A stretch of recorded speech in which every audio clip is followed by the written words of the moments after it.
उसके बाद कैसे पावरफुल लीडर बनाने हैं। आज के सेशन की जो टैगलाइन है वो ये है, बी ए लैम्प, सबसे पहले एक दीपक बने, and then create a chain of lamp, और उसके बाद एक दीप माला बनाए जिससे कि सारा अंधकार नष्ट हो जाए और सबका जीवन रोशन हो जाए। तो टैगलाइन है, be a lamp and create a chain of lamp. आप एक दीपक बने और दीपक की दीपमाला बनाए। यू लर्न टू टीच, आप सीखें सिखाने के लिए। What I said, you learn to teach, आप सीखें सिखाने के लिए। ये आपका सीखते वक्त लक्ष्य होना चाहिए। तो इस सेशन को मैं शुरू करूंगा। विश्व में जब भी कोई कंपनी अपने डिस्ट्रीब्यूटर को, अपने एम्प्लॉय को या पब्लिक को मोटिवेट करती है तो हमेशा वो उनके सपनों को लेके शुरू करती है। वो पैसे की बात करती है, वो वेल्थ की बात करती है, मगर मैं हैप्पीनेस की बात करता हूं, मैं खुशियों की बात करता हूं। जीवन में अगर हम सबको कुछ चाहिए ना दोस्तों, तो वो हैप्पीनेस है। छोटा सा शब्द है मगर इसी की सबको जरूरत है। आपको बड़े बड़े करोड़पति मिले होंगे जिनके पास खूब पैसा है मगर वो खुश नहीं। तो अगर मेरा बस चले और मैं यहां से आपको कुछ देना चाहूं और आप उसे ले सकें, तो मैं चाहूंगा कि आपके जीवन में खुशियां, हैप्पीनेस हो। जब मैं ये वर्ड यूज कर रहा हूं तो उसमें अपने आप सब कुछ आ जाएगा। जब हैप्पीनेस की बात करता हूं मैं, तो मैं आपको जहां से शुरुआत होनी है वहीं से पहले करेक्शन कराता हूं कि जब आप ख्वाब देखेंगे, शुरुआत सपनों से ही होती है। जीवन में सफलता की शुरुआत सपनों से ही होती है। तो जब आपने ख्वाब देखना है, जब आपने सपना भी देखना है, तो सपना देखते वक्त भी आपने एक हाथ में स्वार्थ और एक हाथ में परमार्थ, इसको लेके देखना है। मैं इन दोनों सपनों को लेफ्ट एंड राइट में लिख के बात करूंगा। अगर आप इन दोनों सपनों को एक साथ देखेंगे तो आप पाएंगे कि जब आपके स्वार्थ वाले सपने पूरे होंगे और उसके साथ जब परमार्थ चलेगा तो आपके जीवन में खुशियां हिलोरे मारेंगी। You will be the most happy person on this world. आप सबसे बड़े खुश इंसान होंगे हर जगह से। तो हम सबसे पहले शुरुआत करेंगे ड्रीम से, सपनों से। किससे शुरुआत करेंगे?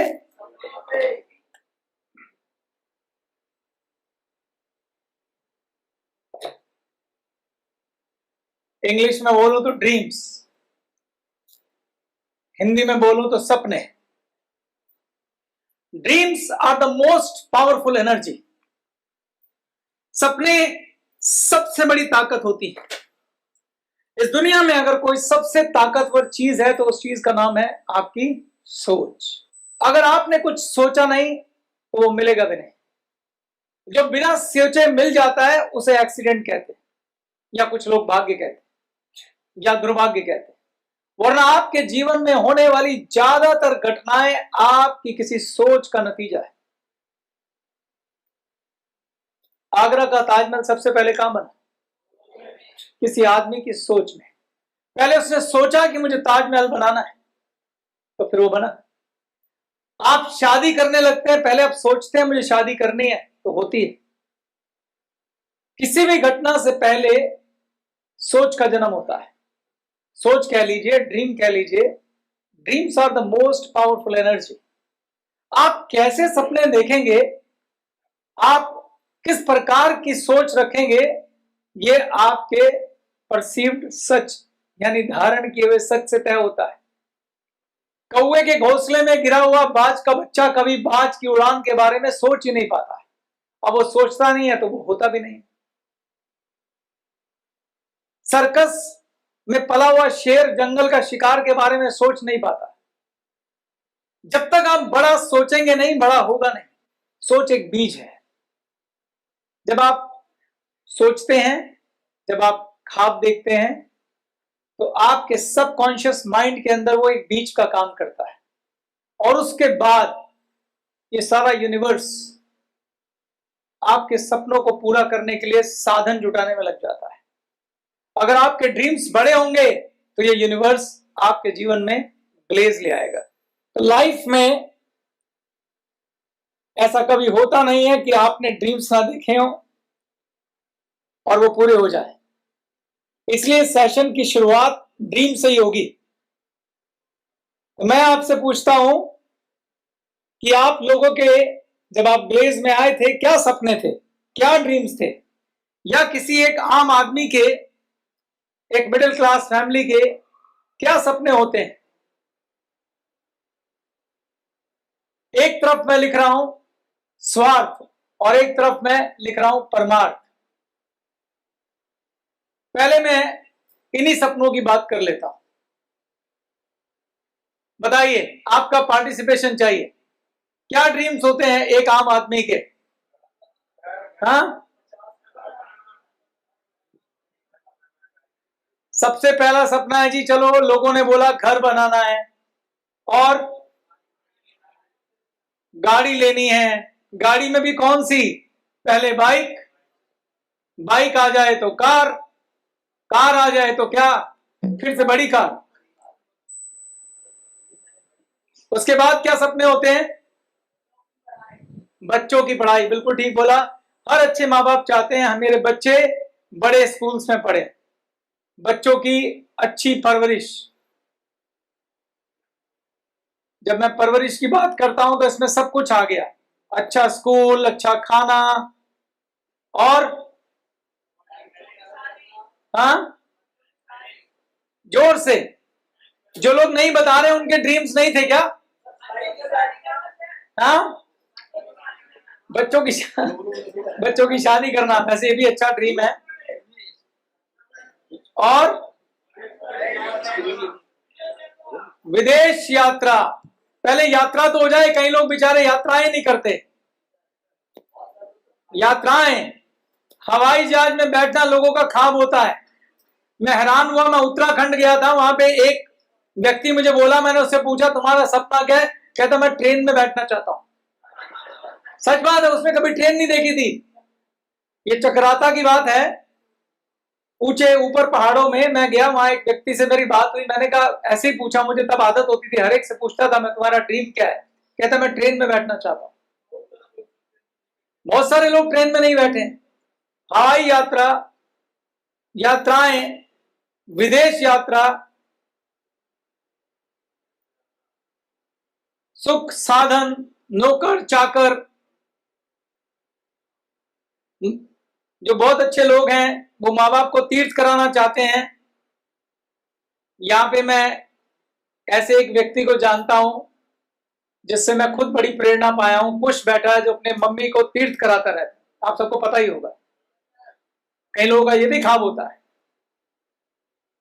तो ये आपके ड्रीम्स हैं जो जनरली हम अपने अराउंड देखते हैं।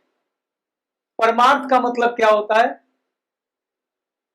आप इसे कह सकते हैं इंसानियत।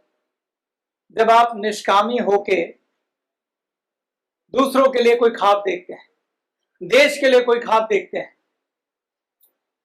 ये ख्वाब क्या क्या हो सकते हैं? जैसे हमारे देश में क्या क्या समस्याएं हैं। मैं और कुछ ना मांगू, ये दुआ मांग सकता हूं, हाय भगवान देश से गरीबी हटाना, मांग सकता हूं। बच्चों को शिक्षित करना, छोटे बच्चे को एजुकेशन मिले। एजुकेशन का, शिक्षा का हमारे देश में आज भी परेशानी है। ये हमारे देश की समस्याएं हैं, गरीबी, शिक्षा। आपका भी योगदान चाह रहा हूं मैं। वातावरण आज सबसे बड़ी समस्या है। वातावरण, पर्यावरण, ये ज्यादा अच्छा शब्द है। थैंक यू वेरी मच जिन्होंने भी ये बताया। मेरे को पर्यावरण शब्द नहीं याद आ रहा था। बेरोजगारी। पर्यावरण में भी क्या क्या, किस किस की आवश्यकता है आज पर्यावरण में? पेड़ लगाने की जरूरत है। पानी की समस्या है। आज आपको पता नहीं, अंदाजा है नहीं है, वैसे तो सबको ही होगा, भारतवर्ष आने वाले वक्त में पानी की बहुत बड़ी किल्लत से जूझने वाला। हम लोगों ने तालाब खत्म कर दिए, हम लोगों ने जमीन का पानी खत्म कर दिया, नहरें सुखा दी, नदियों के रस्तों पे बड़ी बड़ी बिल्डिंग्स बना दी। आज पानी की भारी किल्लत से हम लोग जूझ रहे हैं। काफी सारे भारत के शहर हैं जिनके ग्राउंड वाटर खत्म हो चुके हैं, यानी नीचे से पानी मिलता ही नहीं है। तो पानी एक बहुत बड़ी समस्या है और प्रदूषण बहुत बड़ी समस्या है।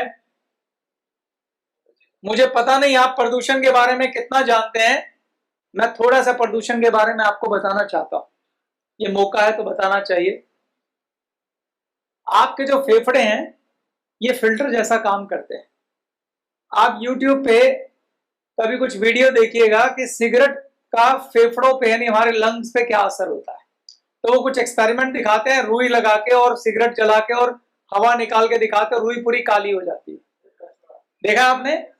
अगर उस फेफड़े को काटा जाए हमारे तो वो काले निकलेंगे अंदर से, उनपे कार्बन जमा मिलेगा आपको। आज हम में से बहुत सारे लोग हैं जो सिगरेट पीते नहीं हैं, लेकिन इस प्रदूषण की वजह से आप जो सांस ले रहे हैं वो सारा प्रदूषण हमारे फेफड़ों पे जाके चिपक रहा है, जिससे अभी पता नहीं चल रहा है पर आने वाले वक्त में पता चलेगा। अचानक आप देखेंगे भारतवर्ष में दमा की और इस तरह की सांस की समस्याएं शुरू हो जाएंगी। तो ये बहुत बड़ी समस्या है जिसको हम लोग अनदेखा कर रहे हैं, और ये तब तक सॉल्व नहीं होगी जब तक हम सब लोग मिलकर यूनाइटेड कदम नहीं उठाएंगे, जिसमें एक वर्ड होता है कार्बन फुटप्रिंट। इस प्रदूषण में किसका योगदान है, कौन कर रहा है ये? इस प्रदूषण में हम सबका योगदान है। हम एनवायरनमेंट में कितना प्रदूषण भेज रहे हैं प्रति व्यक्ति, उसको कार्बन फुटप्रिंट कहते हैं। आप एक बार गूगल पे चेक करना, तो आप जब उसको पढ़ेंगे तो आपको पता लगेगा आपकी वजह से कितना प्रदूषण ऊपर जाता है। आपकी कोई भी एक्टिविटी की वजह से, आप कार चला रहे हैं उससे, आप खाना बना रहे हैं उससे, आप सांस ले रहे हैं उससे, आप सब्जियां खा रहे हैं उससे, हर चीज का उसमें कंट्रीब्यूशन आता है। तो उसके बाद अगला सवाल ये आता है कि अगर आपने एक लैंप 1 घंटा फालतू चलाया तो उसकी वजह से आपने एक गंदी हवा ऊपर कितनी देर के लिए भेजी, वो भी कैलकुलेशन आती है। यानी आप वो लैंप जला के अपना ही दम घोटने का इंतजाम कर रहे हैं। तो हमारा बीइंग ए भारतीय नागरिक होने के फर्ज है कि हम अपना कंट्रीब्यूशन कम से कम करें। जैसे जहां पे स्कूटर या कार से नहीं जाना, साइकिल से चलें, स्वस्थ बढ़ेगा। फिलहाल मैं अभी समस्याएं लिख रहा हूं, आप सोचना कि आप इसमें परमार्थ कैसे कर सकते हैं। बहुत बढ़िया, आता हूं उसके ऊपर भी 1 मिनट। पहले पर्यावरण की बातें लिख लो। प्लास्टिक का यूज, इसके बारे में जानो जरूर, इनके क्या खतरनाक परिणाम होने वाले हैं। अब किसी मेरे मित्र ने बोला है ब्लड डोनेशन कैंप, बिल्कुल सही बोला है, इसकी बहुत भारी जरूरत है भारत में। ब्लड डोनेशन, वृद्धाश्रम, बेरोजगारी,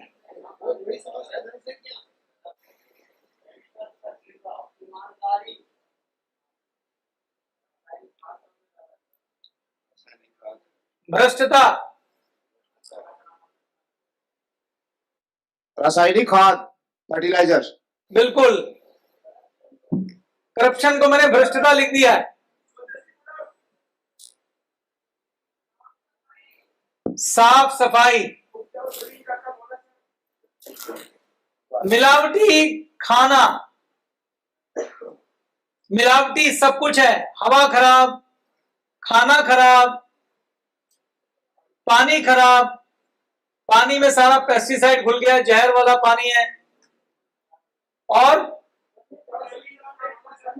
बंजर होती जमीन है, वही रासायनिक खाद आ गया, पेस्टिसाइड। वन्य प्राणी पर्यावरण का हिस्सा हो गया, यहां लिख देता हूं। बहुत अच्छी बात बोली आपने। बढ़ती बीमारियां, बढ़ती बीमारियां, पौष्टिक भोजन नहीं मिलता किसी को, गरीबी का हिस्सा है।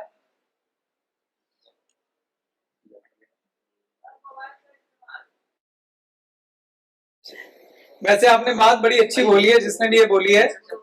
ये सच है कि आज बच्चे जो हैं स्पेशली मोबाइल में ऐसा खो गए हैं, उन्होंने कम्युनिकेशन भूल गए हैं, लोगों से बात करनी भूल गए हैं, बाहर जाके खेलना भूल गए हैं, और चार दोस्त साथ बैठ के मोबाइल पे मैसेज पढ़ते रहते हैं। उसमें मैं भी शामिल हूं, इसने हमें गिरफ्त में लिया हुआ है।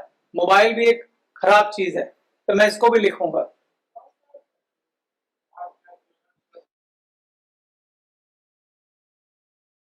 यातायात नियमों की अज्ञानता,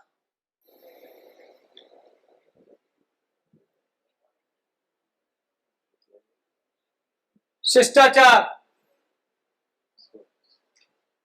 सिविक सेंस। देखिए, मुझे ना बड़ी खुशी हो रही है। मुझे ऐसा लग रहा है ये लिस्ट खत्म नहीं होगी। इसका मतलब क्या है? मैं इसीलिए लिखता जा रहा था ताकि मैं आपको ये समझा सकूं कि आपके स्वार्थ के सपने कम है, लेकिन परमार्थ के सपनों में बहुत जगह है। और कमाल की बात देखिए कि परमार्थ के लिए आपको मैंने बोला था क्या करना होगा। 3 चीजें देनी है आपको, तन, मन और धन का 10%। और इसमें भी सबसे इंपॉर्टेंट जो है, ये जो अगर हमें परमार्थ वाली साइड सॉल्व करनी है, तो अगर कुछ सबसे इंपॉर्टेंट चीज जो आप दे सकते हैं वो तन है। तन मतलब अपना वक्त, सिर्फ 10% वक्त। और उस वक्त में आपने देना क्या है?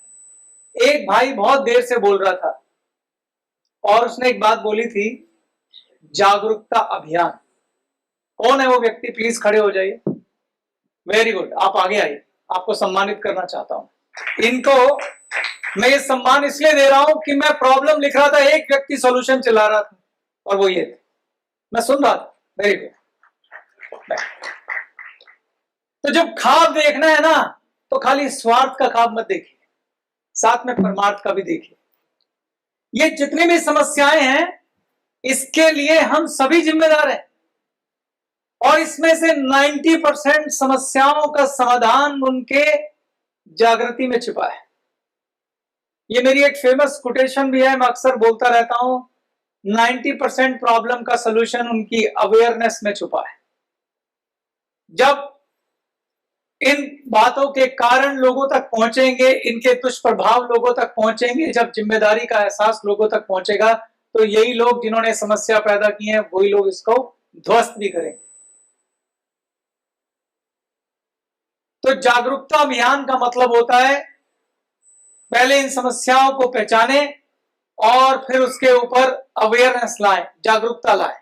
जैसे आज हमने एक कार्यक्रम किया और आज एक समस्या के लिए हमने 10% का वक्त देकर आपको जागरूकता दी।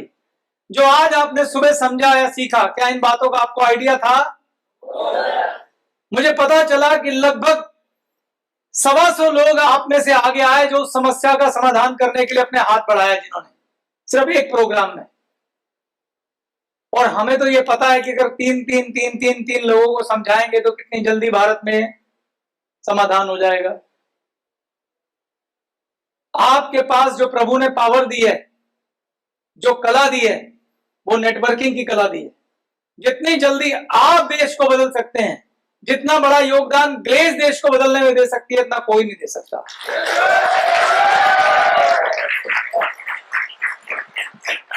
Thank you. इसलिए आज से मैंने भी पहले आपको खाली यही वाले ख्वाब दिखाए थे, लेकिन हर आदमी बदलता है, हर आदमी बड़ा होता है। मुझे आज इस उम्र में आके समझ में आया कि खाली इस ख्वाब से काम नहीं चलेगा, खाली इस ख्वाब से काम नहीं चलेगा, ख्वाब दोनों देखने होंगे, एक स्वार्थ का और एक परमार्थ का। मेरा प्रश्न भी है आपसे, अगला प्रश्न आपसे ही है। ये जो परमार्थ का ख्वाब है ना, इसमें भी स्वार्थ है। मेरा प्रश्न आपसे है कि मैं इस ख्वाब पे क्यों जोर दे रहा हूं? क्यों हमें स्वार्थ के साथ परमार्थ का खाब भी देखना चाहिए? मैंने आपसे बोला कि परमार्थ में भी हमारा स्वार्थ है। आप देखिए, आपने अपने ख्वाब पूरे करे, गाड़ी ले ली, आपने घर ले लिया, बच्चों की अच्छी परवरिश के लिए अच्छे स्कूल में डाल दिया, बच्चों की शादी के लिए अच्छा लड़का मिल गया, लेकिन उस समाज का क्या करेंगे जिसमें आप रहते हैं, जहां पीने को शुद्ध पानी नहीं है, जहां मिलावटी सब्जियां हैं, जहां भ्रष्टता इतनी है कि बच्चे को स्कूल डालने गए हैं तो उसके लिए आपसे रिश्वत मांगी जा रही है, बच्चे को नौकरी चाहिए तो वहां रिश्वत मांगी जा रही है, वो बाहर हवा में सांस लेने जा रहा है तो मुंह पे पट्टी डाल के जा रहा है। जब परमार्थ सुधरेगा तो आपको सच्चा सुख मिलेगा। आपके सपनों से मिलने वाला सुख तब तक सच्चा सुख नहीं होगा जब तक यहां सब ठीक नहीं होगा। जब शुद्ध हवा होगी, आप अपने घर में सब सुविधाएं ले लेंगे, सड़क पे जाके सुविधाओं का क्या करोगे? घर में एसी लगा लेंगे, घर में वाटर प्यूरिफायर लगा लेंगे, घर में आप एयर प्यूरिफायर लगा लेंगे, लेकिन क्या सड़क पे नहीं निकलेंगे? सड़क पे निकलेंगे कि नहीं निकलेंगे? सांस लेंगे कि नहीं लेंगे? जिन फसलों पे दबा के पेस्टिसाइड डाला जाता है कि आज पूरी ट्रेन की ट्रेन कैंसर के पेशेंट की जाती है, उसका क्या करेंगे? क्या गारंटी है कि आपके परिवार वालों को उससे नुकसान नहीं होगा? तो इस परमार्थ में भी हमारा स्वार्थ है। देखिए, समस्याएं बहुत सारी होती हैं, लेकिन लीडर वो होता है जो आगे बढ़ के कहता है कि ये समस्याएं हम सॉल्व करेंगे।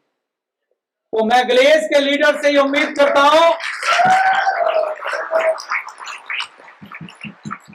मैं ग्लेस के लीडर से ये उम्मीद करता हूं कि हमें एक हाथ में स्वार्थ और एक हाथ में परमार्थ ये रख के काम करना है।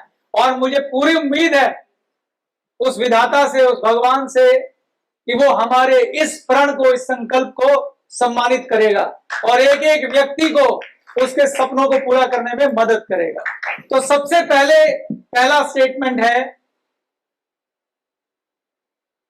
Dreams are the most powerful energy. दुनिया की सबसे ताकतवर चीज कोई है तो वो सोच है, और सोच वो बीज है जो हकीकत बनाता है। तो शुरुआत यहीं से क्यों ना की जाए?